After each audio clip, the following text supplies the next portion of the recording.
Some men buy sports cars when their marriage hits the rocks. Others take up golf or start drinking expensive whiskey. Me? I check credit card statements. Less glamorous, sure, but infinitely more revealing than any midlife crisis purchase could ever be.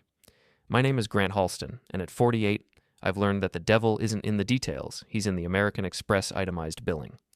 As a corporate tax consultant, I've made a career out of finding what people don't want found. Turns out, that skill set translates beautifully to marriage. It was a Tuesday morning in October when I first noticed the crack in my supposedly perfect life. Elise, my wife of 15 years, was humming while she made coffee. Now you might think humming is normal, even pleasant. But Elise only hummed when she was keeping secrets. Happy secrets, guilty secrets. Didn't matter. The woman had tells like a poker player with a nervous tick. "Sleep well?" I asked, settling into my usual spot at our granite kitchen island. Our Brookline home screamed upper-middle-class success, from the Sub-Zero refrigerator to the imported Italian tiles Elise had insisted on 3 years ago. "Like a baby," she said, not turning around. Another tell. Elise always looked at me when she spoke, except when she was lying. I watched her pour coffee into her favorite mug, the one her cousin Marcus had brought back from some art gallery in Soho. Marcus Webb, trust fund baby extraordinaire, who'd been crashing in our guest room for the past month after his latest business venture went belly up. The guy had a talent for failing upward that I found both impressive and nauseating. "Marcus up yet?" I asked. "Oh, you know him. Night owl." She finally turned, flashing that smile that had hooked me in graduate school. Still beautiful at 45, still capable of making my chest tighten. He was up late working on some new project. The credit card statement was burning a hole in my briefcase. 3 charges from last night, all after 11 p.m. 2 at Beacon Hill bars I'd never heard of, 1 at a boutique hotel restaurant, the kind of place you took someone when you wanted to impress them, or seduce them. "What kind of project?" I pressed. "Art stuff. You know how creative types are." She kissed my forehead, leaving a trace of her perfume. "I'm meeting Sarah and Jennifer for lunch today, Girls' Day." Sarah Chen and Jennifer Walsh, her closest friends since college. The triumvirate of suburban wives who lunched, gossiped, and judged everyone else's life choices while pretending their own were beyond reproach. After Elise left, I climbed the stairs to our guest room. The door was closed, which was unusual. Marcus typically left it open, probably to air out the perpetual cloud of expensive cologne and entitlement that followed him everywhere. I knocked. "Marcus, you in there?" Silence. I tried the handle. Locked. In 15 years of marriage, that door had never been locked. We didn't even have a key for it.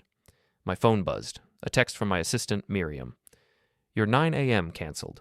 Also, did you know your wife's cousin has a very active Instagram? Posted from Newberry Street at midnight. Interesting company." Miriam Rodriguez had worked for me for 3 years. Sharp as a tack, with a master's degree in forensic accounting and a sixth sense for bullshit. If she was sending me cryptic messages about Marcus's social media activity, there was a reason. I drove to my office in downtown Boston with my mind racing. The morning traffic on Storrow Drive gave me plenty of time to think, which wasn't necessarily a good thing. By the time I reached my building, I'd constructed at least 6 different scenarios, none of them ending well for my marriage. "Show me," I said to Miriam the moment I walked through the door. She pulled up Instagram on her computer. Marcus's account was public, because of course it was. The guy documented every meal, every drink, every thought that crossed his privileged mind. Last night's post told a story I didn't like. 11:47 p.m. A photo of 2 martini glasses at some upscale bar. Caption: "When inspiration strikes." 12:23 a.m. A selfie outside another bar, but he wasn't alone. A woman's hand was visible, manicured nails I recognized. Elise's wedding ring caught the streetlight. 1:15 a.m. A photo of dessert at the boutique hotel. 2 spoons, intimate lighting. "Snake," I muttered. "There's more," Miriam said quietly. "I cross-referenced the locations with your credit card charges. Perfect match." I stared at the screen, feeling something cold settle in my chest. "How long have you been tracking this?" "Since you mentioned the weird charges last week. Grant, I'm sorry, but don't apologize for doing good work." I sat down heavily in my chair. "What else?" She pulled up a spreadsheet. 3 weeks of suspicious activity. Always the same pattern. Charges after 10 p.m., always at places you've never been, always on nights when you were working late or out of town. The irony wasn't lost on me. While I'd been building our financial security, working 60-hour weeks to maintain our lifestyle, my wife had been using that same financial security to fund her affair, with her cousin, her married cousin. Miriam, I need you to do something for me. Can you pull together a comprehensive report? Every charge, every location, timestamps, everything. Already done. She handed me a folder. Grant, what are you going to do? I looked at the evidence of my wife's betrayal, neatly organized and categorized. I'm going to do what I do best. I'm going to find the truth, document everything, and then I'm going to make them pay for it. The rest of the morning passed in a blur of client calls and meetings, but my mind kept drifting to the locked guest room door and those Instagram photos. By lunch, I'd made a decision. I called Terry Walsh, my best friend and divorce attorney. We'd known each other since law school, and he'd seen me through every major crisis in my adult life. Grant, what's up? You sound like hell. I need to ask you something, and I need you to be honest. If you suspected your spouse was cheating, what would you do? Long pause. Jesus, Grant, are we talking hypothetically here? I wish we were. Okay. First, I'd gather evidence, document everything, then I'd confront them, but only when I had an airtight case. Why? What's going on? I told him about the charges, the photos, the locked door. Terry listened without interrupting, which was unlike him. When I finished, he was quiet for a long moment. Grant, I have to ask, are you sure about this? Because once you start down this road, there's no going back. I'm sure. Then here's what we're going to do. You're going to go home tonight and act normal. Don't confront anyone. Don't let on that you know anything. Meanwhile, I'm going to make some calls. If Marcus is married, his wife deserves to know what's happening. He is married, some socialite named Victoria. They live in Manhattan. Even better, rich wives don't like being made fools of. She might be a valuable ally. That evening, I drove home with a knot in my stomach. The house looked the same as always. Perfectly manicured lawn, designer landscaping, warm lights glowing in the windows. From the outside, we looked like the American dream. Inside, apparently, we were a soap opera. Elise was in the kitchen, preparing dinner. She'd changed clothes since this morning, now wearing a dress I'd never seen before, something expensive and figure-hugging. How was your day? She asked, again without looking at me. Productive. Yours? Oh, lunch with the girls, some shopping, nothing exciting. Marcus appeared in the doorway, looking like he'd just stepped out of a men's fashion magazine. Perfectly styled hair, designer clothes, that smug smile that made me want to punch something. Grant, how's the number crunching business? Can't complain. How's the job search going? His smile faltered slightly. Still exploring options? The market's tough right now. The market had been tough for Marcus his entire adult life.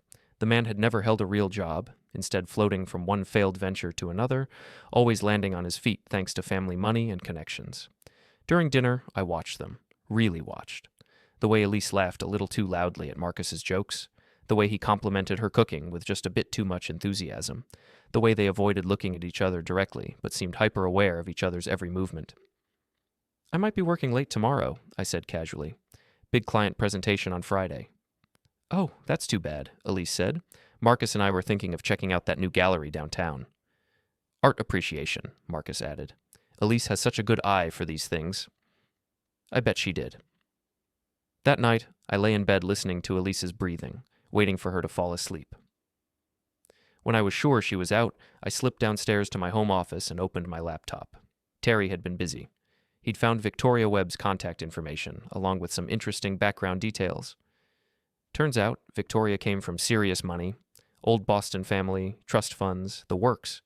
She also had a reputation for being ruthless in business and unforgiving of betrayal. I composed an email, then deleted it. Composed another, deleted that too. How do you tell a stranger that her husband is sleeping with your wife? How do you start a conversation that's going to destroy 2 marriages? Finally, I settled on something simple. Mrs. Webb, my name is Grant Halston. I believe we need to talk about our spouses. Would you be available for coffee tomorrow afternoon? I hit send before I could change my mind. The response came within an hour. Mr. Halston, I've been expecting this conversation. Tomorrow at 2 p.m., Thinking Cup on Newbury Street. Come prepared. I stared at the screen. She'd been expecting this conversation? What the hell did that mean? I was about to find out. Victoria Webb was not what I'd expected. I'd pictured some pampered socialite, all designer handbags and artificial sweetener. Instead, the woman sitting across from me at the coffee shop looked like she could run a Fortune 500 company, which it turned out she basically did. Mr. Halston, she said, extending a perfectly manicured hand. Victoria, thank you for reaching out. She was stunning in that intimidating way that old money produced. Sharp cheekbones, steel gray eyes, and an aura of absolute confidence. Everything about her screamed power, from her tailored suit to the way she commanded attention without saying a word. "Thank you for meeting me," I said, settling into my chair. "I have to ask, what did you mean when you said you were expecting this conversation?" Victoria smiled, but there was no warmth in it. "Marcus has been cheating on me for years. Different women, same pattern. I usually ignore it because, frankly, I don't care enough about him to be bothered. But this time is different." "Different how?" "This time he's gotten sloppy, and this time the woman is someone I actually respect." She leaned forward. "I've met your wife, Grant. At charity events, social functions. She's intelligent, accomplished, nothing like Marcus's usual conquests, which means either she's lost her mind or my husband has finally learned to be convincing." I pulled out the folder Miriam had prepared. "I think it might be both." For the next 20 minutes, I walked Victoria through the evidence. The credit card charges, the Instagram posts, the timeline of deception. She listened without interruption, occasionally nodding or making notes on her phone. "Thorough," she said when I finished. "You missed a few things, though." She showed me her own phone, screenshots of text messages, photos, even a few audio recordings. Marcus bragging to friends about his conquest, Elise sending him photos I definitely hadn't seen before. "Jesus," I muttered. "How long have you known?" 3 weeks. I hired a private investigator the moment Marcus started acting differently. He gets this particular kind of smug when he thinks he's putting one over on me.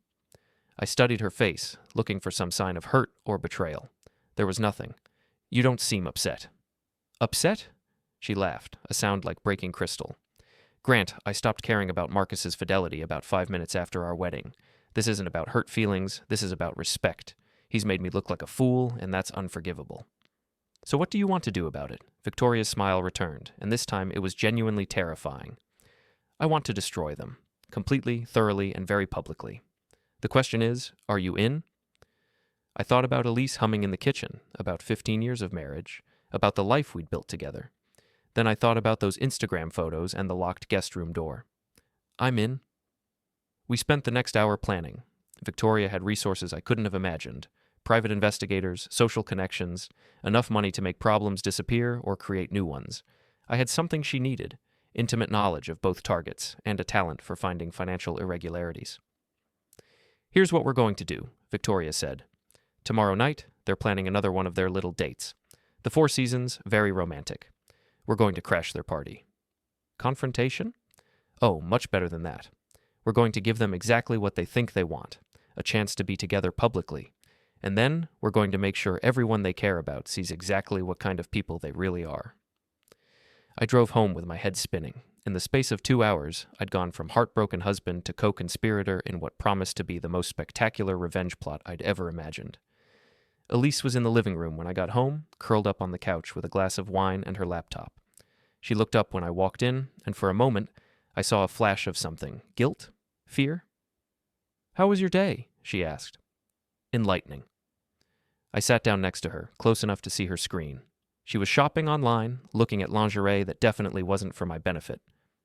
"Yours?" "Quiet. Marcus went out to meet some old friends." I nodded, knowing exactly where Marcus was and what he was doing. Victoria's investigator had confirmed he was at a bar downtown, probably setting up tomorrow night's romantic evening. "Elise, can I ask you something?" She tensed slightly. "Of course." "Are you happy? I mean, really happy?" The question seemed to catch her off guard. She closed the laptop and turned to face me. "That's a strange question." "Why?" "I've been thinking about us lately, about our marriage. Sometimes I feel like we're just going through the motions." For a moment, I thought she might tell me the truth. Her face softened, and I saw a glimpse of the woman I'd fallen in love with all those years ago. "Grant, She stopped, shook her head. "I think all marriages go through rough patches. We're fine." "Are we?" "Of course we are." She leaned over and kissed my cheek. "Don't overthink things. You always overthink things." I watched her gather her laptop and wine glass, preparing to head upstairs. At the doorway, she paused. "I'm having dinner with Sarah tomorrow night. Girls' night out. Don't wait up." Another lie, delivered with practiced ease. I wondered how many others I'd missed over the years. "Have fun," I said. After she went upstairs, I sat in the dark living room and thought about revenge. Victoria was right. This wasn't about hurt feelings anymore. This was about respect, about justice, about making sure that actions had consequences. My phone buzzed. A text from Victoria. Everything's arranged for tomorrow. Trust me, they'll never see it coming. I smiled in the darkness. Neither would anyone else. The next evening, I told Elise I was working late at the office. She seemed relieved, which should have hurt more than it did. Instead, I felt nothing but cold anticipation. I met Victoria at her hotel suite at the Four Seasons. She'd reserved the room directly above the restaurant where Marcus and Elise were planning their romantic dinner. The irony was delicious. "They're already downstairs," she said, handing me a glass of very expensive champagne. "Table for two, very cozy. Marcus ordered the most expensive bottle on the wine list." With my credit card, no doubt. "Actually, no. He's using cash tonight. Large bills. I'm curious where he got it." I wasn't. Marcus had been borrowing money from our household account for weeks. Small amounts, nothing I would have noticed if I hadn't been looking.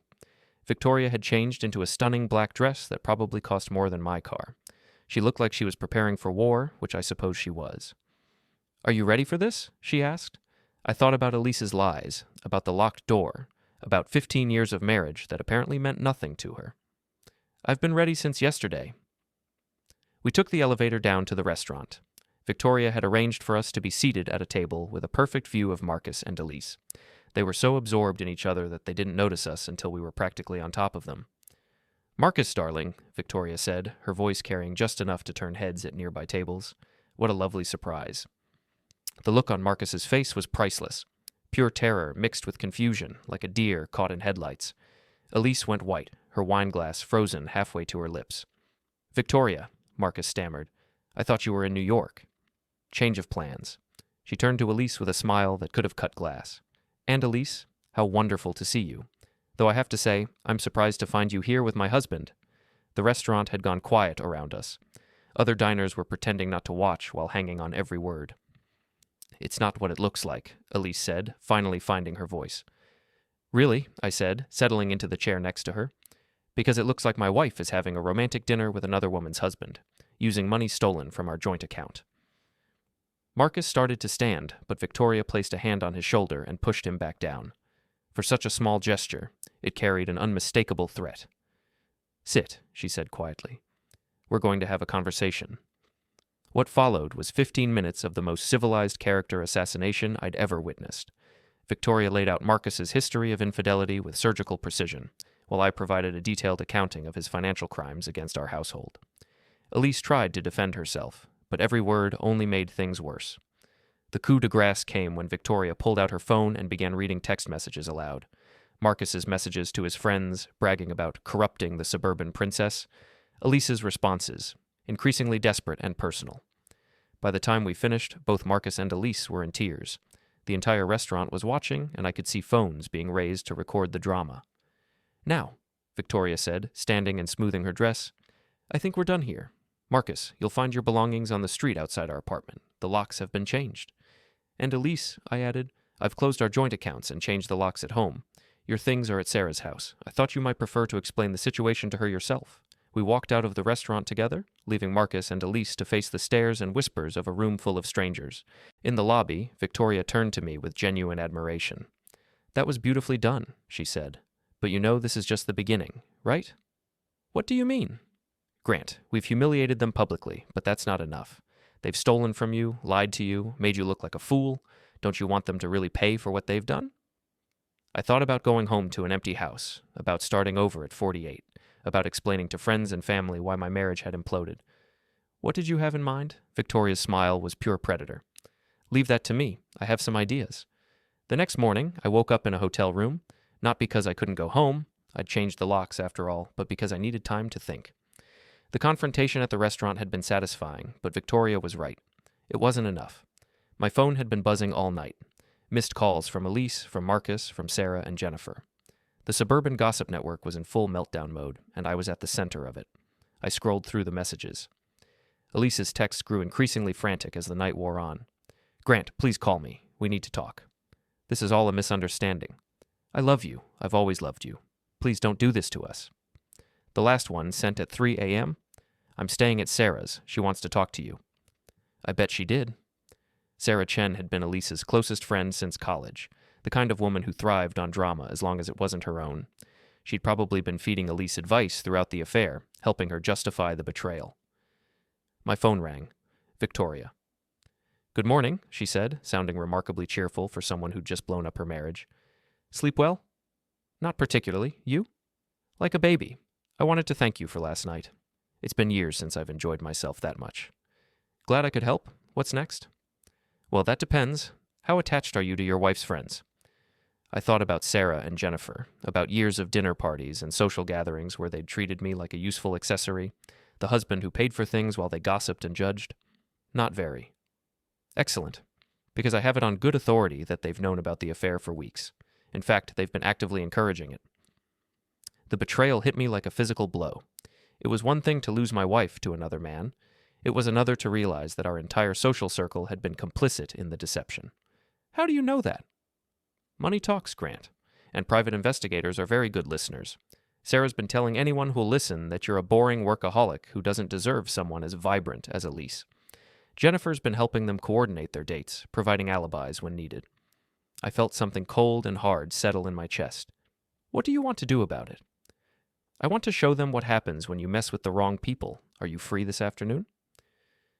3 hours later, I was sitting in Sarah's living room, listening to her attempt to justify the unjustifiable. She'd agreed to see me, probably thinking she could manipulate the situation to her advantage. "Grant, you have to understand," she was saying, perched on the edge of her designer sofa like a bird ready to take flight. "Elise was miserable. She's been miserable for years. So that justifies adultery? She needed someone who understood her artistic nature. You're a wonderful provider, but you're not exactly inspiring." The casual cruelty of it took my breath away. This woman, who'd eaten at my table dozens of times, who'd vacationed with us, who'd called me friend, had just dismissed 15 years of my life as uninspiring. "Where is she now?" I asked.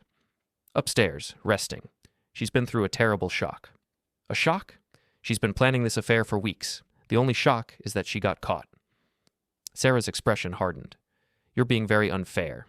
Yes, she made mistakes, but marriage is complicated. If you'd been more attentive, more romantic—" "Stop." I held up a hand. "Just stop. You don't get to blame me for her choices. I'm just saying that there's plenty of blame to go around." That's when Victoria walked in. I'd given her Sarah's address, but we hadn't planned this part. She looked like she'd stepped out of a magazine, all understated elegance and quiet authority. "Sarah Chen?" Victoria said, extending her hand. "Victoria Webb. I believe you know my husband." Sarah went pale. "Mrs. Webb, what are you doing here?" "I came to thank you," Victoria said, settling into an armchair without being invited. "Your encouragement and support made my husband's affair possible. Without friends like you, he might never have had the confidence to destroy 2 marriages." "I don't know what you're talking about." Victoria pulled out her phone and began reading text messages. Sarah's messages to Elise, full of encouragement and advice. Instructions on how to cover her tracks, suggestions for romantic venues, even tips on how to lie more effectively. "This is private," Sarah protested. "Not anymore," Victoria said. "I've taken the liberty of forwarding these to a few mutual acquaintances, your husband's law partners, for instance, the board of your children's private school, your mother." Sarah shot to her feet. "You can't do that." "I already have." Victoria's smile was serene. "You see, Sarah, you made a critical error. You assumed that because Grant is a nice man, he wouldn't fight back. You forgot that nice men often have very dangerous friends." The sound of footsteps on the stairs announced Elise's arrival. She appeared in the doorway looking haggard, her usual polish replaced by red eyes and rumpled clothes. "Grant," she said, her voice barely above a whisper. "Thank God you're here." She moved toward me, arms outstretched, but I stepped back. The hurt that flashed across her face was almost enough to make me feel guilty. Almost. "Elise, we need to talk. Alone."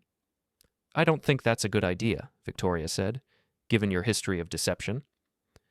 Elise's attention shifted to Victoria, and I saw a flash of the woman I'd married, the fighter who'd built her own business, who'd never backed down from a challenge. "This is between my husband and me." "Your husband?" Victoria laughed. "Darling, you lost the right to call him that when you started sleeping with mine." "That's over. It was a mistake, a moment of weakness. Marcus took advantage." "Stop." The word came out harsher than I'd intended. "Just stop lying. I've seen the text messages, Elise. I know this wasn't Marcus taking advantage. This was you, making a choice every single day for weeks." Tears started flowing down her cheeks. Grant, please. I love you. I've always loved you. You have a funny way of showing it. I can explain everything, if you'll just give me a chance. Explain what? How you used our credit card to fund your affair, how you lied to my face every morning, how you turned our friends against me. That's not fair. Fair? I felt 15 years of frustration boiling over. You want to talk about fair? Fair would have been asking for a divorce before you started sleeping with your cousin. Fair would have been honest communication about whatever problems you thought we had. Fair would have been treating me with basic human respect. The room fell silent, except for Elise's quiet crying. Sarah looked like she wanted to disappear into her expensive furniture. What do you want from me? Elise finally asked. Nothing, I said. I want absolutely nothing from you. The divorce papers will be filed Monday morning. You'll get what the law requires and not a penny more. Grant, you can't mean that. I can, and I do. I turned to Victoria. Are we done here? Almost. Victoria stood and addressed Sarah. One more thing. Jennifer Walsh will be receiving a similar visit this afternoon. I thought you might want to coordinate your stories.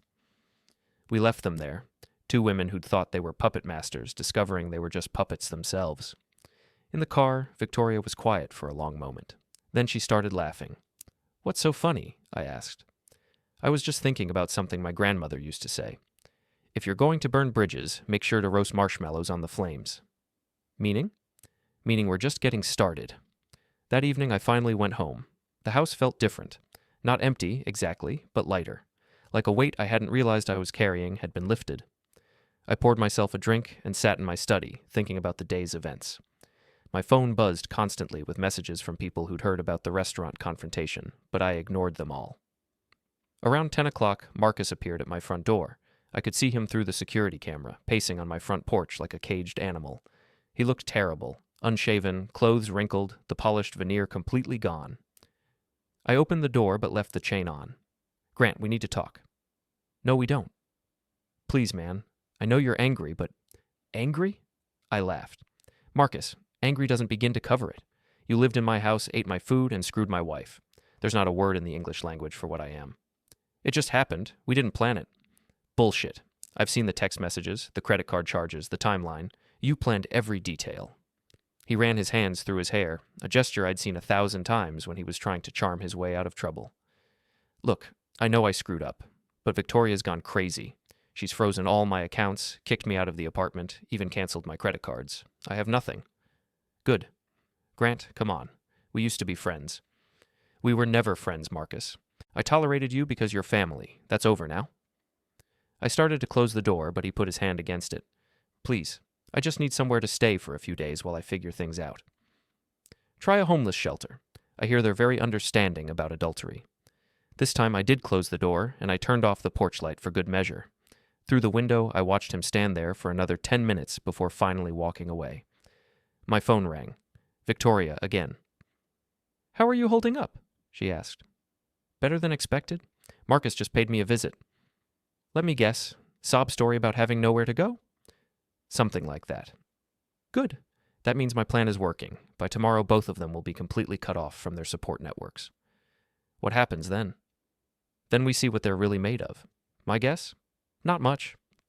I hung up and poured another drink. Outside, it started to rain, and I found myself thinking about justice, about consequences, about the fact that sometimes, if you want something done right, you have to do it yourself. The old Grant would have been devastated by all this. The old Grant would have tried to forgive, to work things out, to take the high road. But the old Grant was gone, destroyed as thoroughly as his marriage. In his place was someone harder, colder, and infinitely more dangerous, someone who was just getting started. 2 weeks later, I was a different man, not broken, not bitter, transformed. Victoria had been an excellent teacher in the art of strategic revenge, and I'd proven to be an exceptional student. The social destruction of Elise and Marcus had been swift and thorough. Sarah and Jennifer, faced with the exposure of their complicity, had abandoned Elise completely. Marcus, cut off from Victoria's money and connections, had been reduced to sleeping in his car. But I wanted more than their social ruin. I wanted justice. That's when I discovered Marcus's real secret. You're going to love this, Miriam said, spreading documents across my desk. Remember how you asked me to dig into Marcus's finances? What did you find? He's been running a Ponzi scheme, small scale, targeting wealthy widows he meets at art galleries and charity events. About $2 million over the past 3 years. I stared at the evidence. Bank records, forged documents, a whole network of elderly victims who'd trusted Marcus with their retirement savings. Jesus Christ. It gets better. Guess who's been helping him launder the money? She showed me another set of documents, Elise's business accounts, her graphic design company that had been mysteriously profitable despite having very few legitimate clients. She's been creating fake invoices, billing for work that never existed. The money goes through her business, gets cleaned up, and comes out the other side looking legitimate. I felt a cold satisfaction settle over me. This wasn't just adultery anymore. This was fraud, theft, conspiracy. This was federal prison time. Miriam, you're getting a raise. I was hoping you'd say that. I called Victoria immediately. She answered on the first ring. Please tell me you have good news. Better than good. How would you feel about sending your husband to federal prison? The silence stretched for a long moment. Then, I'm listening. An hour later, Victoria was in my office, studying the evidence with the focus of a surgeon. She'd brought her own lawyer, a shark named David Price, who specialized in white-collar crime. This is solid, Price said. More than solid. With this evidence, the FBI could probably get convictions on both of them. How long would they serve? Victoria asked. Marcus, with his record and the amount involved, probably 8 to 10 years. Your wife, he said to me, maybe 5 to 7 as an accessory. I thought about Elise in federal prison, about Marcus losing the best years of his life behind bars. A month ago, the idea would have horrified me. Now it felt like justice. What's our next move? I asked. We need to catch them in the act, Price said. Set up a sting operation. Get them on record discussing the scheme. I can do that, Victoria said. Marcus is desperate enough to try anything right now. If I approached him with a reconciliation offer, made it seem like I was willing to forgive and forget, that's dangerous, I warned. Grant, darling, I've been married to Marcus for 5 years. Dangerous is my middle name. We spent the next 2 hours planning the operation. Victoria would contact Marcus, arrange a meeting, and get him talking about his financial situation. I would do the same with Elise, playing the role of the forgiving husband who just wanted to understand what had gone wrong. Both conversations would be recorded, of course. The next evening, I met Elise at a coffee shop in Cambridge. She'd agreed to see me, probably hoping for some sign that reconciliation was possible. She looked terrible, thinner than I'd ever seen her, dark circles under her eyes, her usual confidence completely shattered. Grant, she said, reaching across the table to touch my hand. Thank you for calling. I didn't pull away, though every instinct told me to. We need to talk about what happens next. I want to come home. I know I screwed up, but we can work through this. We love each other. Do we? Because I'm not sure I know who you are anymore. Tears started flowing again. I'm still me. I made terrible choices, but I'm still the woman you married. The woman I married wouldn't have stolen money from our account to fund an affair. I paid it back. With what money, Elise? Your business barely breaks even. I watched her face carefully, looking for the tell that would give her away. There, a slight tightening around her eyes. I've been doing better lately, more clients. Really, because I've been looking at your books. Funny thing about being married to an accountant. I know how to read financial statements. She went very still. What do you mean? I mean, I know about the fake invoices, Elise. I know about the money laundering. I know about all of it. For a moment, I thought she might confess.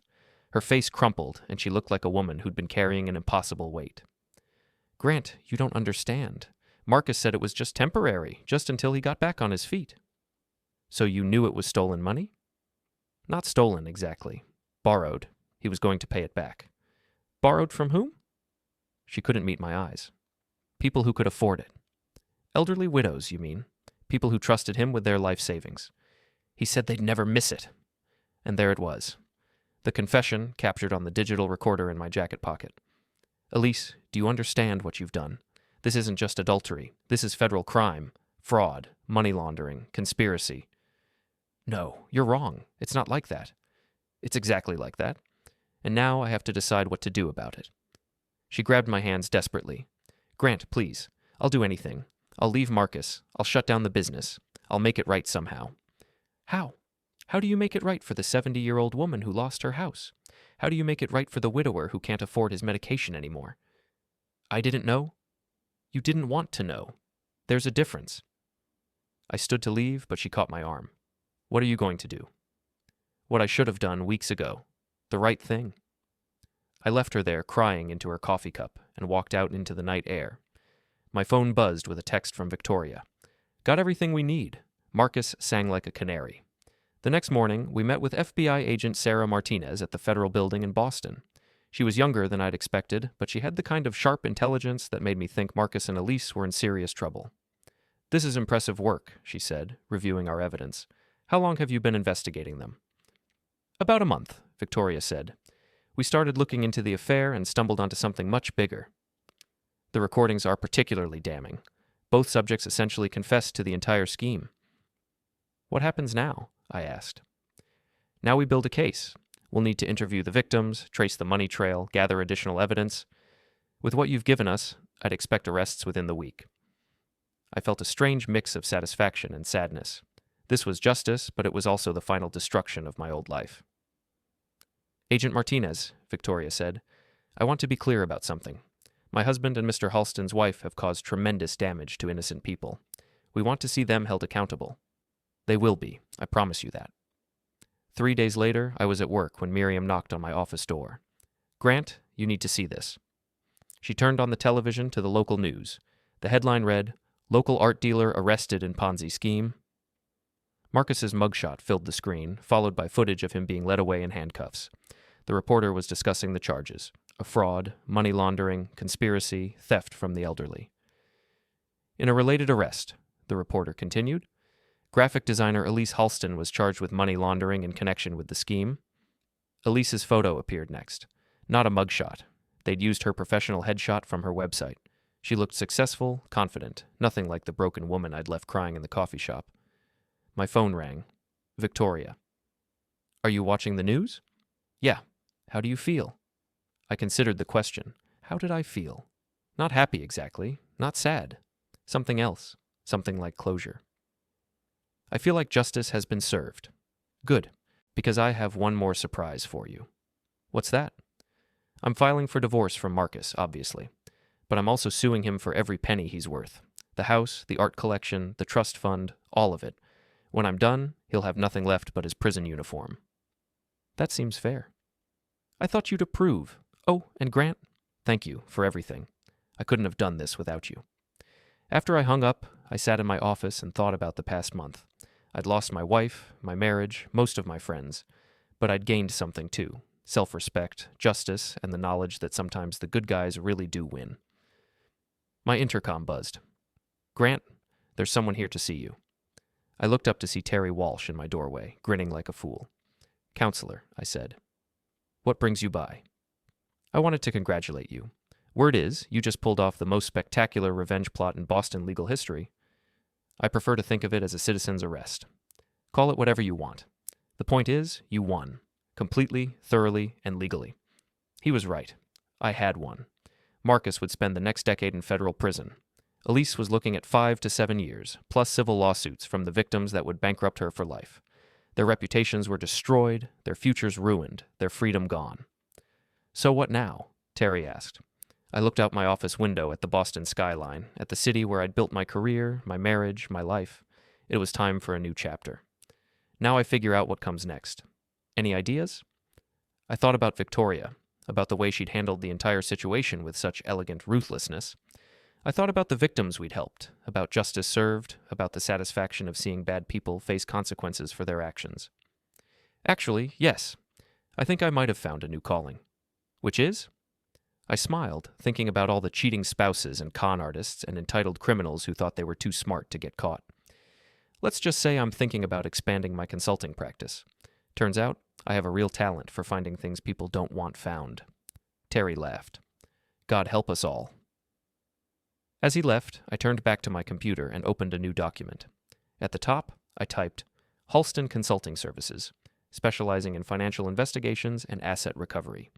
Below that, I added, no case too complex, no criminal too clever, justice guaranteed. It had a nice ring to it.